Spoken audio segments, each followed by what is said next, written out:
Siku zote kanzu huwa inampendeza mwanaume yoyote akivaa kanzu, na kanzu haimkatai mtu yoyote, uwe mwembamba, uwe mnene, uwe mfupi, uwe mrefu.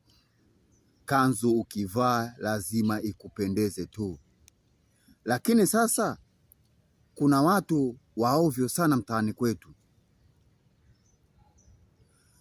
Akimwona mtu kavaa kanzu anaanza, "Shehe, salamu alaykum bwana." "Wa alaykum salam." "Kwema kwema." Samani bwana, eti huu mwezi wa 8 kwa Kiarabu unaitwaje huu?" Wewe unajuaje kama wewe anajua? Tena unamuuliza mbele za watu yani mbele za umati wa watu wamejaa. Sasa yule mwenzako anashinda yani ajui, lakini anaanza kubaika tu. Kwa nini shehe wangu umeuliza hivyo?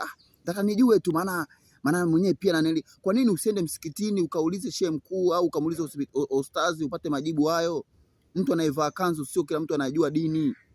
Acheni ushamba, acheni kudhalilisha watu mtaani. Inakuwa haipendezi kabisa. Mambo gani haya? Unamuuliza mtu mbele ya umati wa watu, wewe unajua kama yule anaijua dini? Au pengine kavaa tu kanzu ile kwa ajili tu fashion, au kavaa kanzu kwa ajili tu ya kutoka kwenda sehemu fulani. Acheni ujinga jamani.